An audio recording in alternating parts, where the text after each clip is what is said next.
колега Џафери, почитувани колеги, почитувана македонска јавност. Пред да почнам со моето излагање, сакам да ви укажам дека продолжувањето на постапката за разрешување на господинот Марко Зврлевски е незаконска постапка која што се води тука во законодавниот дом. Ќе наведам повеќе причини зошто е тоа така. Уште првиот ден, кога господинот Заев беше избран за премиер, спротивно на своите ставови и залагања, тука пред нас советниците, пратениците и целата македонска јавност, каде што милуваше да кажува дека ќе има департизација на сите институции и инклузивност на опозицијата. Прво што направи, побара оставка на господинот Зврлевски под изговор дека така ќе започнеле реформите во правосудството. Само да подсетам за едно кратко и да дадам едно кратко резиме за историјата на господинот Зврлевски. Се работи за еден професионалец кој што работи повеќе од 30 години во својата струка, кој именува нова функција во 2013 година и согласовите од ДУИ. Човек, професионалец, кој до сега немал ниту еден негативен извештај од Советот за јавни обвинители во својата кариера. Повеќе од очигледно е дека господинот Зврлевски со својата професионална и непристрасна работа и процесирањето на криминалите на челни лица на СДСМ длабоко ги вознемири и можниот судски епилог од постапките кои што се водат против нив во моментов. Сакам да потенцирам дека целата постапка е незаконска со цел да се прикрие неспособноста на новата влада да се носи со тековните проблеми или народски да кажам, немаат капацитет да водат држава, но затоа ќе го кажам во мојот став и моето излагање подоцна. Една од причините е тоа што во изборниот законник кој што е донесен 2016 година по барање на СДСМ и со Пржинскиот договор, член 8а од изборниот законник, од денот на донесување на одлука за распишување на избори до завршување на изборот за председател на Република Македонија, пратеници во Собранието на Република Македонија и изборот на владата на Република Македонија, согласно резултатот од изборите, како и од денот на донесувањето на одлуката за распишување на избори, па до завршување на изборите за избор на градоначалник или членови на Советот, односно до конституирање на Советот на општините и град Скопје, не може, повторувам, не може да се започне со постапка на вработување на нови лица или постапка за престанок на работен однос во државни или јавни институции, а започнатите постапки се ставаат во мирување, освен во случај на итни или неодложни работи. Во дадениот случај, на 6 август, се веќе распишани локални избори, лично од господинот Талат Џафери. Односно, до завршувањето на изборите, 15 октомври, секако дека ќе има и втор круг, тоа е некаде 29 октомври. Целата оваа постапка што се тера за разрешување на господинот Зврлевски е незаконска. Исто така, доколку колегите од СДСМ навистина веруваат дека со оваа постапка ќе почнат реформите, тогаш јавно ги повикувам да го поддржа предлог законот за изменување на закон за јавно обвинителство по скратена постапка, кој што беше предложен од страна на ВМРО ДПМН, според кој најголемата опозицијска партија ќе го предлага кандидатот за републички јавен обвинител од пријавените кандидати за кои Советот дал позитивно мислење, да се гласа со двотретинско мнозинство. Ова е истиот закон кој што СДСМ го најавуваше во својата изборна програма.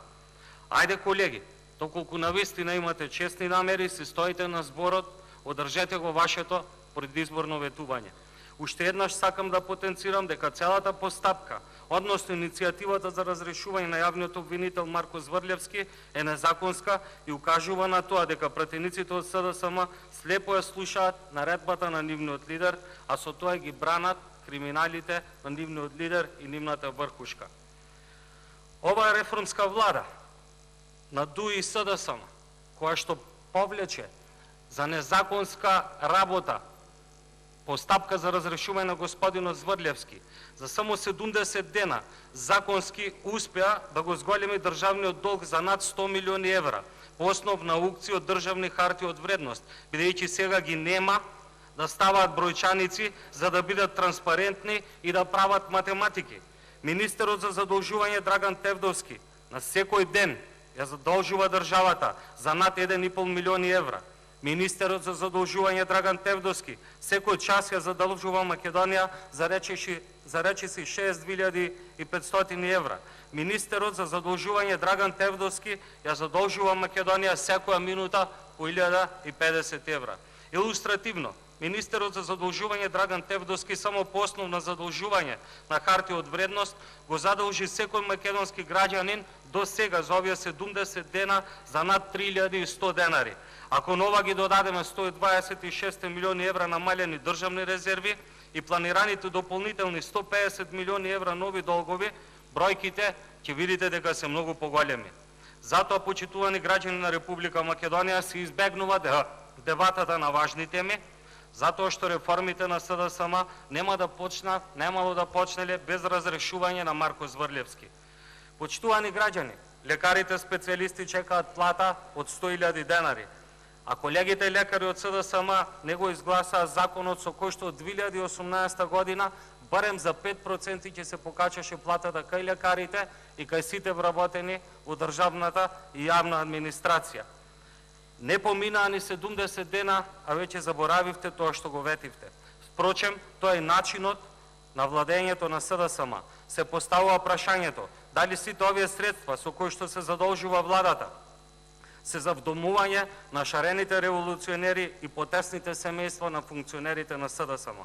Јавноста гледа и народот ќе ве казни на локалните избори. Непрофесионално работел Марко Зврлевски, а професионално работи министерот за МВР, кој што на незаконски начин разрешува долгогодишни професионалци и бранители од структурите на МВР. Професионално е според министерот Спасовски да се унапредуваат лица за 4-5 скалила. Сигурно тие не се партиски определено и сигурно тие не се членови на СДСМ. Ова е начинот на започнување на депортизација на МВР, односно партизација со кадри од СДСМ. Непрофесионално работел Марко Зврлевски, а професионално работел директорот на БОјАБА, кој избран лично од Зоран Заев и новата влада, и кој ги повикува сите високо рангирани, долгогодишни професионалци во МВР да потпишат доброволна спогодба за прераспределување.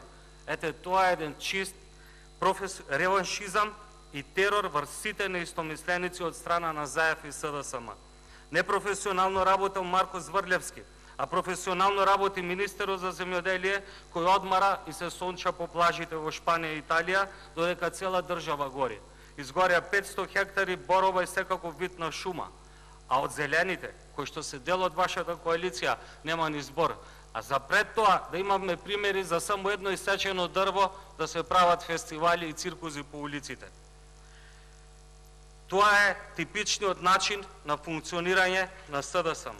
Непрофесионално работел Марко Зврлевски, а професионално работи Министерката за труд и социјална политика, која што наместо да поддржи закон за продолжување на породилното отсуство, таа ни држеше демагогија и дека тоа го нема никаде во светот и дека денеска нема мајка која што ќе го дои своето дете повеќе од 6 месеци. Но затоа, граѓаните на Република Македонија треба да знаат дека приоритет и главна реформа во Министерството за труд и социјала е згрижување на над 200.000 бегалци и мигранти, кои што ќе бидат распределени во секој град на Република Македонија. Се донесе една национална стратегија, која што се бара од нас да се изгласи и да се усвои, со која што се предвидува државата Република Македонија да им гради станови, да им обезбеди бесплатно школување, бесплатно интегрирање, бесплатно лекување на сите бегалци и мигранти кои што ќе бидат згрижени во нашата држава. Па кога СДСМ направи ребаланс и од каде ги обезбедија средствата за оваа намена, никој не може да го знае.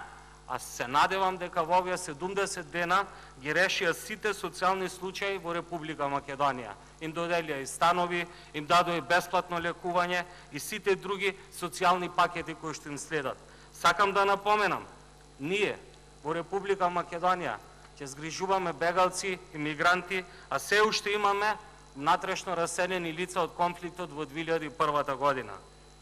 Инаку, да се знае, за мене лично, јас немам ништо против привременото сместување и пружање на прва помош и нега на сите засегнати лица, но ние како мала држава не располагаме и немаме капацитет за таков проект. Почитувани, само да се знае да направиме една јасна дистинкција што е бегалец, а што е мигрант. Мигрантите избираат да се селат не не само поради директна закана од прогон или смрт, туку генерално за подобрување на нивниот живот, со наоѓање на работа, финансиска добросостојба, обединување со семејството или други причини. А бегалците се лица кои што бегаат од вооружен конфликт и прогон, лица за кои што ние сме должни да помагаме како држава која што ги почитува меѓународните закони. Чисто да се знае, во овие 10 минути на моето обраќање, Македонија се задолжи за нови 10.500 евра или 650.000 денари. Навистина дојде живот.